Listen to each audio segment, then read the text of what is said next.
గురుభ్యో నమః. శ్రీ మహాగణాధిపతయే నమః.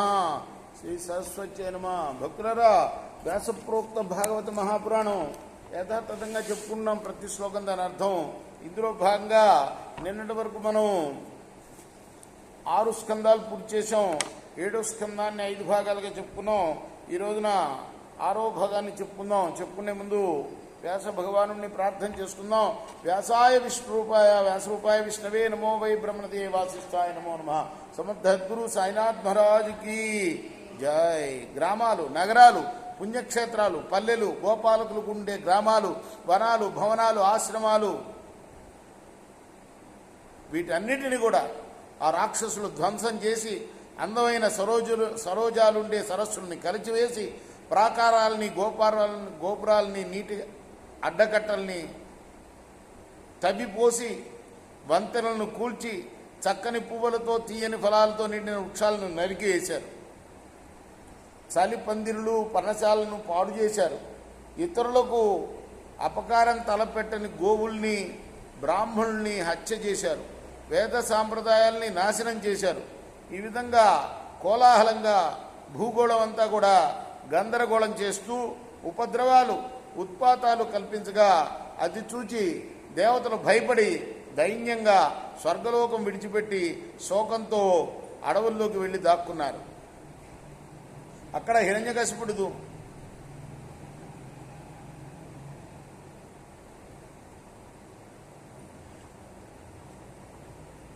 దుఃఖించిన వాడై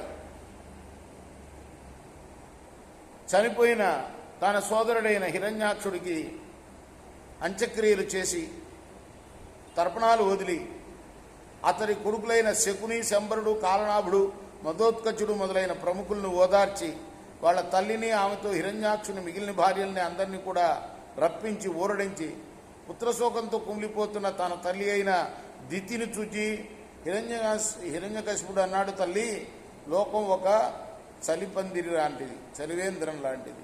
ప్రాణులందరూ దాహం కోసం వచ్చిన బాటసారులు.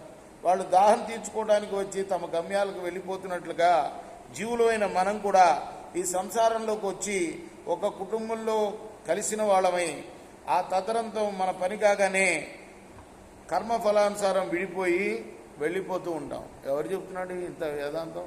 హిరణ్యకశిపుడు చెప్తున్నాడు.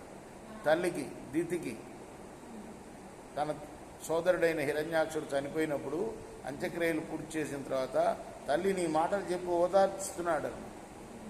ఈ లోకం అంతా చలివేంద్రం లాంటిదమ్మా. నలుగురు కలిసి అక్కడ నీళ్లు తాగడానికి వస్తారు కదా, తాగడం అయిపోగానే ఎవరిదాన్ని వాళ్ళు వెళ్ళిపోతారు. అటువంటిదే ఈ లోకము. ఎప్పుడు ఒక చోటనే కలిసి ఉండటం అనేది ఉండదు. కలుస్తూ ఉంటాం, విడిపోతూ ఉంటామమ్మా. నీ చిన్న కుమారుడు హిరణ్యాక్షుడు జగదేక వీరుడు, మహాసూరుడు.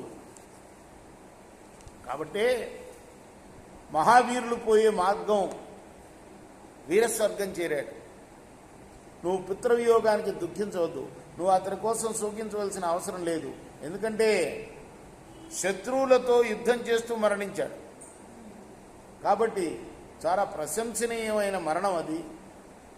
ఆ ఈశ్వరుడు సమస్తానికి అధిపతి, సర్వం తెలిసినవాడు, సర్వత్రా నిండి ఉండేవాడు. ఆ ప్రభువు సత్యుడు, నిత్యుడు, నిర్మలుడు, ఆద్యంతాలు లేనివాడు, ఆత్మస్వరూపుడు, నిత్యము అవ్యయమైన ఆత్మకు మరణం అనేది లేదమ్మా.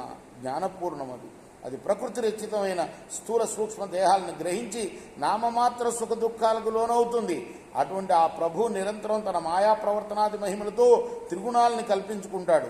ఆ గుణ సంయోగం వల్ల విరోధంగా లింగ శరీరం ధరిస్తాడు. కనుక అది దేహం నుండి వెళ్ళిపోవటం వల్ల ఎవ్వరూ శోకింపరమ్మా. నది ఒడ్డున ఉన్న చెట్లు వాస్తవానికి కదలవు, కానీ కదలాడే నీళ్లలో కదులుతున్నట్లుగా కనపడతాయి. ఆ విధంగానే భ్రమతో నిండినటువంటి కళ్ళని భూమి చంచలంగా తోచిన విధంగా భావ వికారాలు లేనంటే ఆత్మస్వరూపుడైన భగవంతుడు చలించే మనసు గల వాళ్ళని చంచలుడుగా అనిపిస్తాడు, కానీ ఆ దేవుడు అచంచలుడమ్మా. అమ్మా, భగవంతుడు ఇదిగో ఈ విధంగా ఉంటాడు, ఈ లక్షణాలతో ఉంటాడు అని నిర్ధారణ చేయడానికి వీలు కాని వాడైనప్పటికీ అప్పుడప్పుడు అతడు కొన్ని లక్షణాలు పొంది సంసార కర్మబంధాల్లో చిక్కుకొని యోగ వియోగాలు అనుభవిస్తూ ఉంటాడు.